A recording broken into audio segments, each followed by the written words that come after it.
What's up, everyone? It's Isaac Smolden, the production manager here at My House. Just a reminder that today's episode of My Voice is part 2 of a 2-part series with our guest, Bryan Fields, case manager here at My House. So if you haven't heard part 1, go back and take a listen to that before moving on to this episode. Thanks, everyone. Enjoy the show.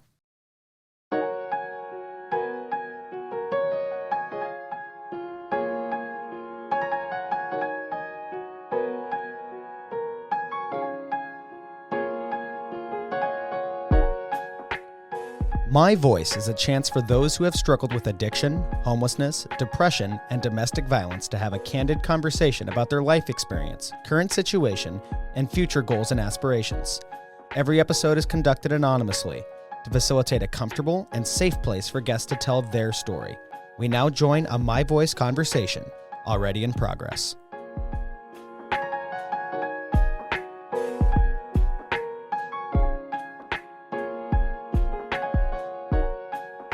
Did you pass the test? Yeah, thankfully I passed the test. Yeah, I passed the test and they released me to the care of my mom. I went and lived on Prince Wales Island for probably like 3 or 4 months and I absolutely hated it. And that's where your bio mom's from too. Yeah. Did that bring up any, were you thinking about it at the time? No, because like by that time, like I was so consumed with like, I was very like selfish and self-centered, you know what I mean? And it was all about me. And so like at that point in time, like I had gone through so much with her that like for me, when I told her I've had enough, like it was the first time I ever set a boundary and I didn't realize I did it, but it was literally like the biggest detachment in my life that I've ever had to date. Like I just said, no, I'm not doing this anymore. Yeah. And so like those parts of me, I mean, like they would come up when I'd get like depressed and stuff, like, but it didn't, like, it was very rare that like things triggered me. Where things got bad is my mom, the one that adopted me. So I lived with her for 3 or 4 months. And then on my 18th birthday, I was like, boom, I'm out. And I moved back to Ketchikan. I was in Ketchikan for probably like 2 or 3 months. And then my mom came to Ketchikan and told me that she had terminal lung cancer. Oh, man. And that's when like I was still like trying to do really well. I had started drinking a little bit, but I wasn't drinking a lot like I used to. And that was probably like one of the hardest times in my life. You know, being 18 and feeling like I had failed her for the last, you know, like 5 years and really put her through the ringer. And then I know that I hurt her the way that I moved out. And then I just felt like, so like something shifted in me and I was like, okay, I have to like make this right. And I have to like show her that like I'm going to be okay. Yeah. And I have to grow up today and I have to be successful today. And I'm going to meet the woman of my dreams today. Like all the things. You went from speed running the whole addiction process. Yeah. Now you're speed running the whole adulting process. Yeah. Cause that's how I am. I'm like full throttle. That's how we do it. There's no in between. And that's it must have been like emotional whiplash. Like you're waiting till the day, like once I turn 18, I am out of here. Yeah. And then just a couple months later, just completely flipped on its head. Yeah. Yeah. And so it sucks. Cause like, man, I wish my brain was more developed when this happened, dude. Cause like I couldn't think rationally. And like, I wish more than anything that instead of trying to do that, I took the time to spend with her. Cause that's not what I did. So I left that situation and I like went and got a job and got an apartment with some dude that I started working with that I didn't even really know, you know, like, making very questionable decisions. I met a girl that like very questionable decisions there. And then I just kept trying to live my life and like things kept going wrong. Like they kept going sideways, you know, like then I lost my job and then my grandpa passed away. And I remember being like, all right, dude, I'm done. Like I quit. Like I'm going to do the bare minimum. And then I started like drinking heavy again and she like progressively got sick and I could not, I don't know. I think something changed in me from 13 to that point because like I was like so emotionally unavailable that I could not be there for her no matter, even if I wanted to be. Cause I had realized I was failing and I was like, dude, you're not growing up tomorrow. You know what I mean? Like Yeah. you're not doing it. I kept trying a little bit here and there, but it just wasn't working. And I remember she flew me up to Anchorage to be with her while she was going through chemo. I think I made it. She left me with an open-ended ticket so I could go back whenever I wanted. I think I made it a week. And that's that selfish and self-centered where I was like, I can't do this. And so I left, and that's when it was like a gear shifted, and next thing I know, I'm trying meth for the first time and drinking all the time, and I'm doing all of it's like a rerun of everything that I just went through, but times 10. Yeah. We go through that process, and she passes away, which I wasn't there for. I left, which is like so hard still, man. Like that's how I get. Yeah. But yeah. So I left, and she passed away, and then somehow I found a bigger shovel, and I dug deeper, and lost my job, lost my place. I somehow managed to latch onto that girl that I had met, and I really just took her hostage and just carried her along for the ride and was like, you're coming with me, and we're going to do this together. And I was like cheating on her and partying and doing all sorts of stuff, you know, and just, I wasn't good mentally. I was suicidal. At that point, I was suicidal. Nobody could tell me anything. My sister tried, and I would just get mad at her and tell her to screw off. And, you know, everybody's trying to deal with this situation in this big hole that my mom's absence had just left. And I pushed away and isolated and dug deep, and I just started partying. I found that thing that I had found at, 12 and ran with that. That was the thing that was going to comfort me again. I was doing that for a few years. I ended up having a kid with that girl and I love my son to death, 1,000%. He's amazing and he saved my life. But I thought I was having him because I thought he was going to make it better. Yeah. Like I was going to be the father that, I never had and all of these things. And that was so far from the truth. That's something I think I've heard a lot is that idea of having a kid is that is what will fix this. Yeah, it's that destination happiness, man. Like if I just do this one thing, if I just get this job, if I just get this girl, if I just do this, I'll be successful. Everything will be okay. Right. So we had him. I started drinking more. She had a C-section. I remember like taking some of her Percocets and stuff. I went off the deep end again, and I got like verbally abusive with her, and so eventually she left me, and I think she left me, and then wasn't but 2 weeks later that somebody had brought me some Suboxone, and I had tried that, and then like fast track, like 2 or 3 months later, I was like a avid meth and heroin user. I'm not showing up for my son. I had tried to when we had first broke up, and I would be there and try to do as much as I could and co-parent and stuff through a very toxic relationship between the two of us. But then I just get further and further and further removed, and I'd go on binges for like 2 or 3 weeks sometimes. And then I would go spend like 2 days with him. And then I'd disappear for another 2-3 weeks. And then I'd disappear again. And I tried to live this life where like I was trying to like, I don't think that I was being very discreet, but in my brain, I was like, nobody knew that I was on drugs. And like, I got a job at a shipyard and was in this welding class and all this stuff. And I still don't know how I managed to do that. Like that blows my mind to this day. Like, bro, I was like high on meth trying to prep this boat for freaking paint. And I'm like, yeah, that's comforting. It was really bad. Yeah. But yeah, so that happened. It's a low, I have to imagine it's one.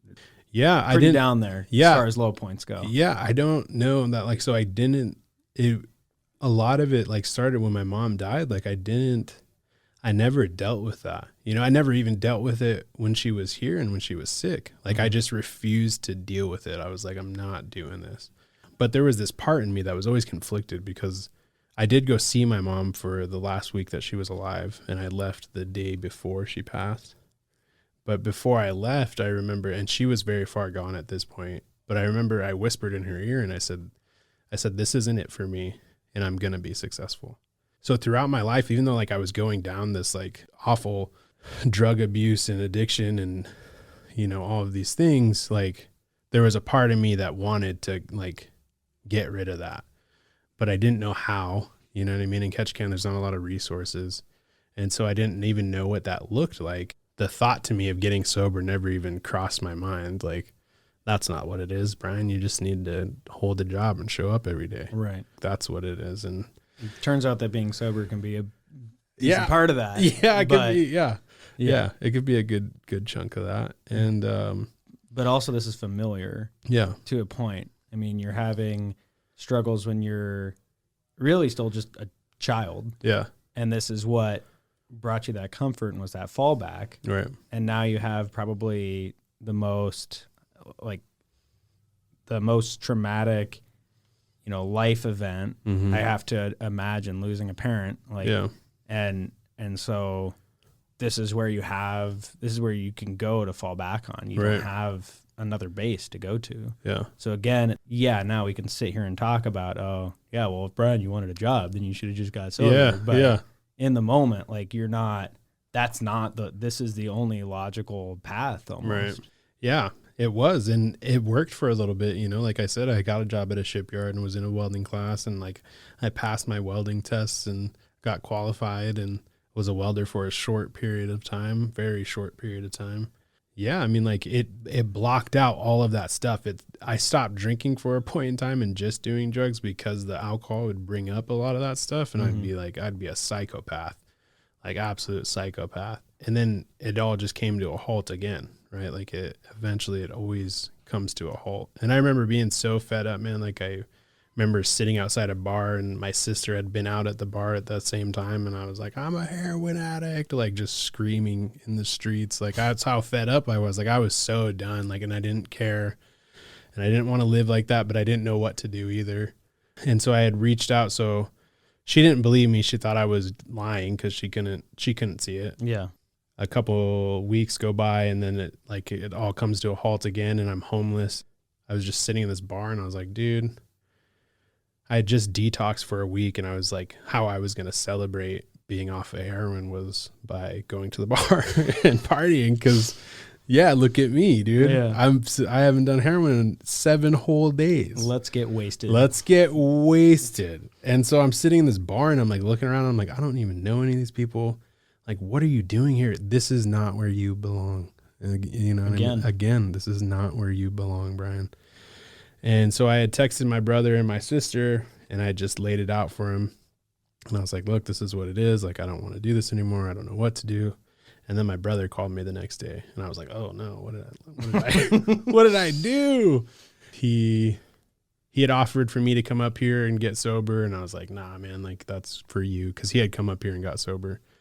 I told him no. And I went and got a job at as a dishwasher at a restaurant, and was living with my cousin, and was drinking heavily at that point again, to try to like detox myself from heroin. But then I fell back into heroin. So now I'm drinking every day and now I'm back on heroin and doing heroin every day as well. So like I'm like way worse off than I was when I was at my last rock bottom. So another month or 2 of that goes by. And then my son had I was on like a 4-day bender, and my son had like called me another man's name or something. And I remember just being so devastated and being like, I'm done. I'm not doing this anymore. I had texted all my buddies and like, don't ask me. I was like selling drugs at the time, like just to pay for my habit. And, I was like, don't text me, da, da, da. And then the next day my son's mom had found, cause I would go out there and stay with her, to see him. That's how I would see him. Like I'd go on a bender for a couple of weeks, go see him. But so she found, it was the first time I ever brought heroin to her house, but I did. And she had found it, and she was like, we need to talk. And I was like, okay. And she pulled it out, and she's like, you need to go get help, or you're never going to see your son again. And, I remember just all this emotion flooding back. Like, Bryan, you're doing everything that your biological mother did to you and everything that your father did to you. And you have a choice to not do that right now. And so I called my brother and I said, all right, man, were you serious? Because I'm ready. And he was like, well, are you ready to do whatever it takes to get sober? And I was like, yeah, I think so. I don't know what that means, but sure. And then he said, are you willing to get on a plane tomorrow? And I was like, whoa, bro. Like, man, that's like, dude, like, I got to check my schedule. Something. Yeah, bro. Like, don't you know, I have like this huge life that I'm living right now. Yeah. And so he's like, are you willing to get on a plane tomorrow? And I was like, and I just like look out my window because she had dropped me off and I was back in my cousin's apartment, and I look out my window and I see her sitting in her car and she's like sitting there crying. And I was like, yeah, I'll get on a plane tomorrow. And then he was like, all right, this is what I want you to do. I want you to pack your stuff and I want you to call this guy named James. And I was like turning into secret agent. Yeah. And I was like, what do you mean? Okay. I'm texting my buddy at the same time that I'm like using with and stuff. And I'm like, bro, this is crazy. Like, I'm about to go to treatment. I don't know what I'm doing. I need to get out of this. Like, come get me. You need to get out of doing the treatment. Yeah. It's getting real, bro. Like, it's like what someone usually texts at a party. Like, I don't know, dude. They're pulling out like some crazy implements. Like, I think I'm in too deep. You need to come get me. But you're like, man, dude, I'm going to go to treatment. Yeah, I'm going to get help. Like, you got to get me out of here. Yeah. Yeah. That's what it was like. But it was very conflicting because I was like I was ready, but I wasn't because it was scary. Is this going to be where I belong?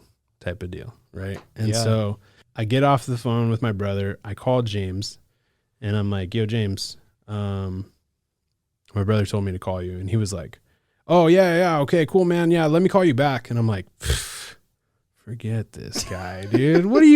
Don't you know who I am, bro? Like, what do you mean you'll call me back? And I was like, see, this is stupid. And so my buddy picked me up and I went to his house and I'm like telling him all that, like I had him pick me up out the front and like, so she couldn't see me because she was like parked outside the back. And so like we went up to his house and I started getting high and I'm like, oh, they're so stupid. Think I'm going to bro told me to call him back. Yeah. I was like, they're stupid, dude. Cause I had convinced my kid's mom to give me my drugs back by telling her that I fronted them and like people would hurt me if I did. Yeah. I was not a good human being, man. I used to do stuff like that all the time. But so we're doing those and my phone starts ringing and I got like this tinfoil in my hand and I'm like, what the hell? And like, I look at my phone and it's like a Anchorage number and I'm like, I don't know who this is. And so, but I answer it and I'm like, hello. And he was like, hey, this is James. And I was like, oh, explicit. And, for me, that was like, it was crazy. He was like, so he starts asking me the questions and he's like, so like, how much are you using? Do you think you need detox? And I start telling him and like, I don't know what happened, but like an overwhelming sense of like just emotions came flooding over me. And I just started like uncontrollably like bawling my eyes out. And I'm like, I need about a gram a day. And, and like, I'm trying to talk to him, but I can't stop crying. And he was like, well, man, like, just don't worry about it. Like, we're going to take care of you and we'll get you the help that you need. And he hung up the phone and I just kept crying. And I was like, there was like peace in that conversation because it was like, can this carousel finally be over? Yeah. You know what I mean? And I was like, oh my God. Cause you've gotten to this point 2, 3 times, 4 times now. Yeah. Yeah. And so it was like, could this be it? You know? And so what I did was I decided I was going to go party because I got to have a last hurrah, right, yeah. You know? And I did that. And somehow I made it on the plane the next day and I was like crying hard again. And I was like, what am I doing? Like Ketchikan's my home. You know, I never thought about leaving. I somehow got on that plane. My brother picked me up and he said, look, man, I'm going to do everything I can to help you. And you don't have to worry about anything. You don't have to worry about finances. You don't have to worry about like what you're going to eat, your clothes. You don't got to worry about nothing. But I'm going to tell you this right now. I'm only going to do this one time. You get it and you figure it out, or you go figure it out. And I was like, okay, whatever. And I remember like my brother, man, like me and my brother like used to smoke weed together. like, dude, this is pretty unchilly Yeah. right now, man. Yeah. Like, yeah. And like, I remember going and visiting him and like right before he got sober, and they were like living in a house that wasn't theirs and playing poker with dudes that like must have been around when like cards were invented, bro. And like they were drinking like half gallons of Black Velvet and water a day.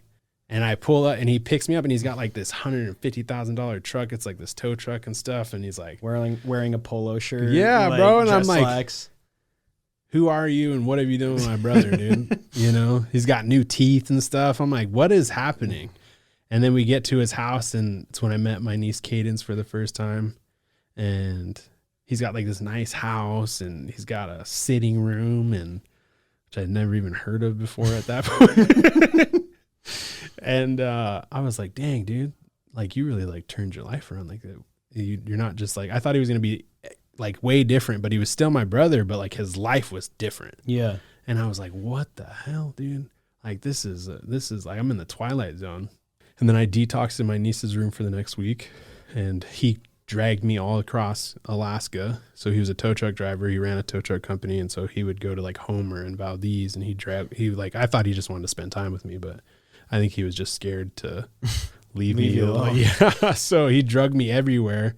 And they had told me, I met with James when I got here, and they had told me, they said, bro, so you can go to like these 3 different treatments. And one of them was a treatment that like was like 30 days and you get a job and they'll give you money and da da da da. And I was like, yeah, that one.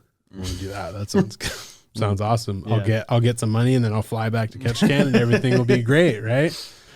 And that's not what happened. And where was James working at this point? James had just left Fiend to Clean, and this is James Savage, totally name dropping. Don't even care. It's all right.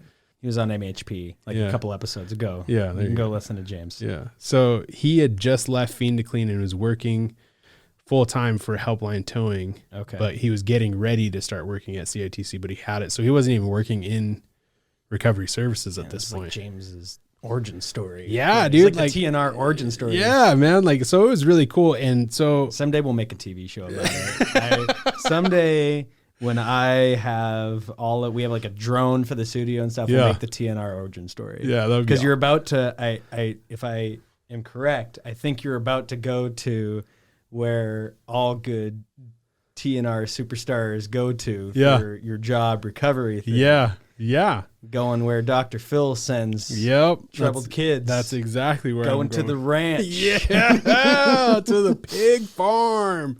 Yeah. They okey dokes me, man. They told me I was going to this treatment for 30 days and I get a job and I get all this money.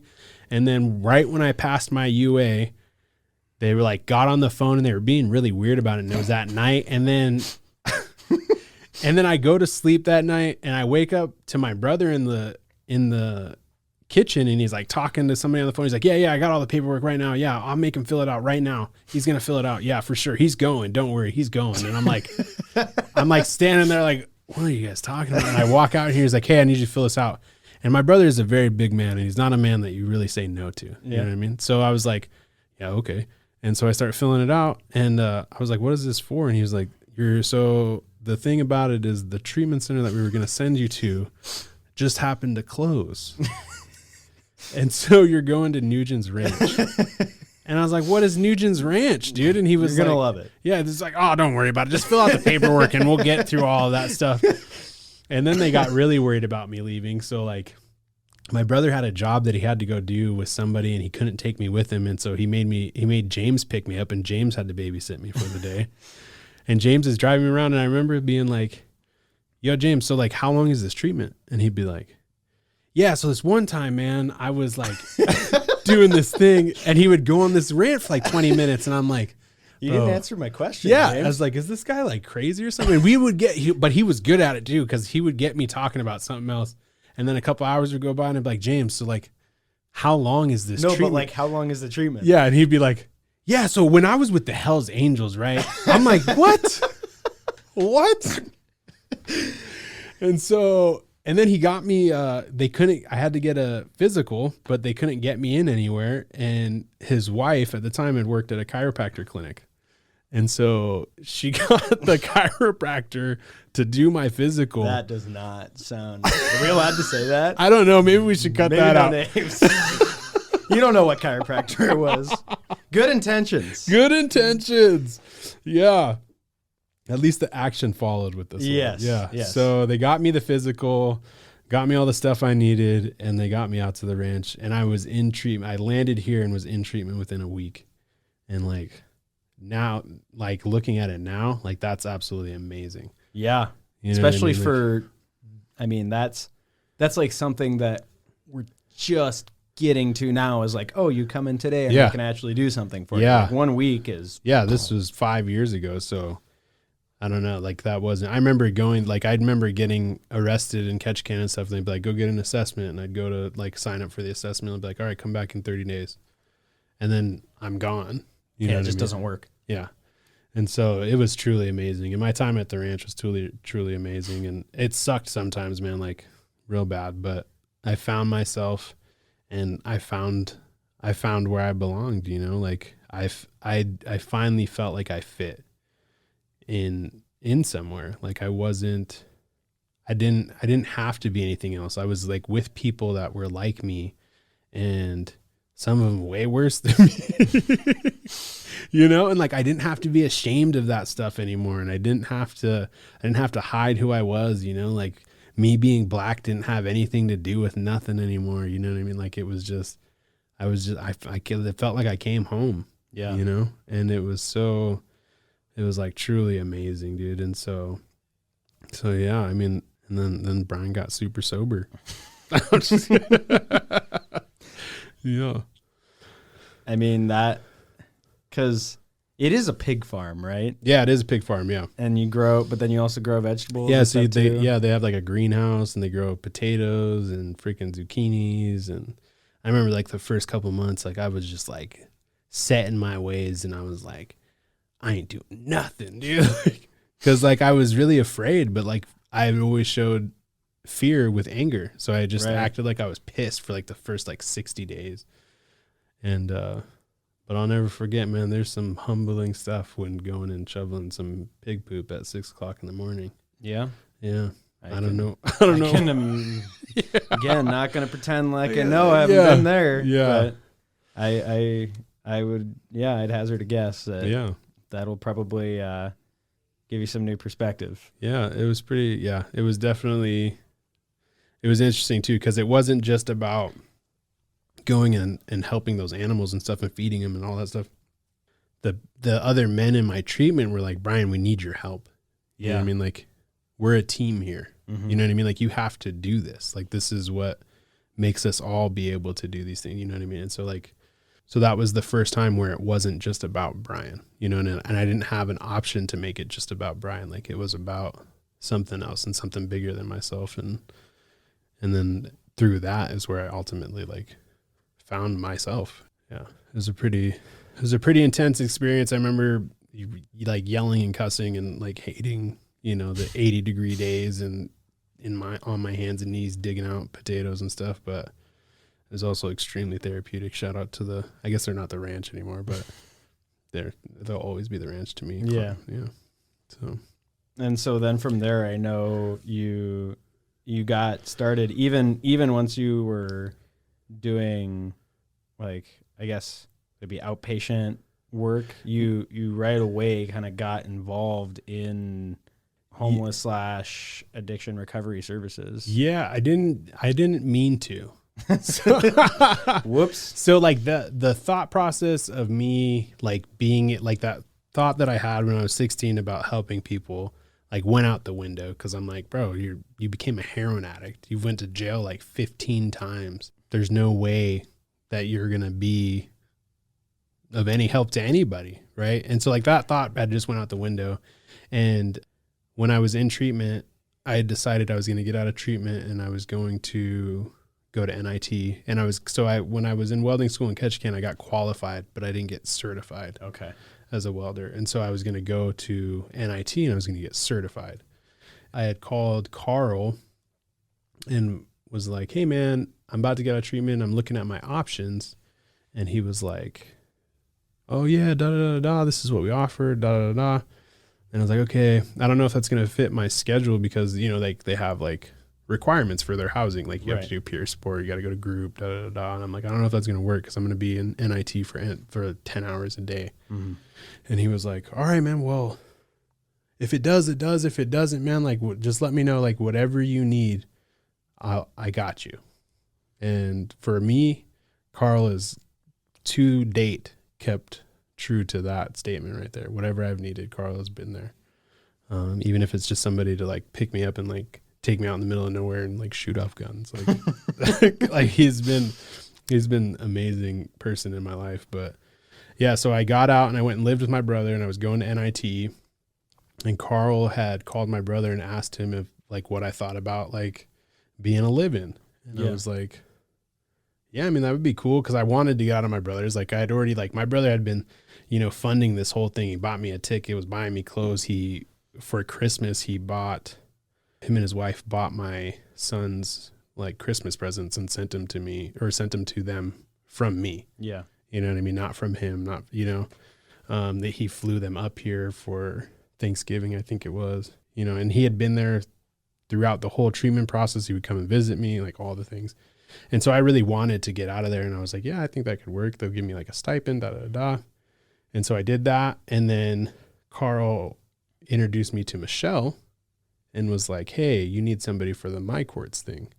Well, Bryan needs like gas money to get to and from NIT. And so I did that for a little bit, and I was the live-in going to NIT. I did really well. I got 4 certifications and 6 qualifications. And Carl asked me if I wanted to try out peer support until my brother still hates this dude. He asked me if I wanted to try out peer support until I found a welding job, and I was like, right. Now that you've done all this work to get certified and qualified and everything, you want to do peer support? Yeah. And I was like, absolutely, man. And he was like, well, what do you need to do to get your license? Da, da, da, da. And I was like, oh, I got to pay this fine, and I already went to treatment. So, and he was willing to help me with that fine, like and like make a contract and a payment plan and all that stuff with me. But somehow, dude, and I still to this day have not gotten this amount, but I get these like Sea Alaska shares, and somehow I got like $20 above the exact amount that I needed to pay for my license. Wow. Yeah. And so I got my license, and my brother sold me a car on payments, and I started doing peer support and like fell in love. And I was like, this is it. This is what you wanted to do like your whole life. And my brother was like, bro, come on. You can go make like buku bucks. Like, what are you doing? Like, cause at that time too, like peers have come a long way, like as far as like pay scales and stuff go. But like when I started at like 16, you know what I mean? Right. So like they were still very, very entry level. And he was like, what are you doing? Da, da, da. And I remember asking Carl for some advice. Like, what should I do, man? Like I could go chase money, or I could, you know, do something that's like feeding my soul. And he gave me some advice and stuff. And what really made me stay and not like go on the slope or join a union was I had created, like I had outside of my brother, you know, but like I had re-established a connection with my sister, Crystal, my oldest sister, and her kids and my nieces, and then as well as like my son, and then like this other bond with like Carl and James and Kirby and all these people. And like I was like, man, I just want to be here and be in this. Yeah. Like this is where I belong, and this is where I want to be, and I want to give this to other people. And so then I ultimately was like, you know what, we'll you know, tough it out for a couple of years and show your worth and just work through the ranks and do that. And that's what I did. And I mean, I've had some clients that make me regret it, but for the most part, I'm absolutely fulfilled and thankful that like, even if I don't retire in this field, like I'm super grateful for like the opportunity that I've had to like be in other people's lives, you know? Well, I guess you can always fall back on the 6-figure salary job if you ever wanted to. Yeah. Then you came and worked here? Yeah. So I've worked for True North for 2.5 years or something like that. And then I went and worked at CITC for a little bit, but I wasn't happy at CITC. We talked when you were at CITC. Yeah, we Brian's did. on My House Podcast, episode 15, for like 2 minutes as the only CIT representative at the Nunley Park Recovery Fair. 1 year ago today. Wow. Is when the last time we talked on a podcast. Oh my gosh, was look 1 at year that. ago today. That's awesome. And then a month later or 2 months later or something, Michelle was like, "Oh, by the way, we're hiring this new guy called Brian." Yeah. And I was like, "Oh, sick! I know that guy. He's Yeah. from the podcast guest Brian." Yes, I love that, dude. Yeah, so yeah, Michelle approached me at that event. But Carl had put a bug in her ear and was like, "Hey, you know, Brian's having a hard time with CITC." And it's nothing against CITC. I'm not here to like dog on them. It just wasn't a fit for me. He had placed a bug in her ear like, "Hey, Brian's not really happy." And at that event, she had come up to me and said, "You know, Brian, I'm looking for a case manager.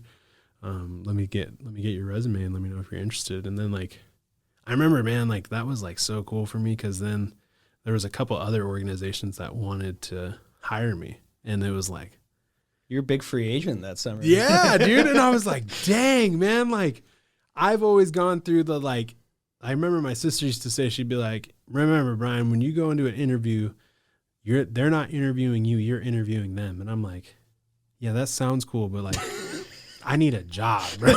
So like, if you're trying to give me a job, like I'm going to take that job, you know? And this time I had options. The first time in my life I had like several offers to work at several different organizations. And I was like, dang, dude, like that felt really good. And I had put in a lot of work, and it was really cool to feel valued and to feel wanted. And like, that's all I've ever wanted. So like, for me, like, it sounds corny, but like that was my arrival moment for recovery. And that was only like a year ago, but like, I mean, there were some awesome times throughout my recovery, but like for me, like that was like, holy cow, like that's where the therapy, all that stuff, like, dang, dude, you did it, man.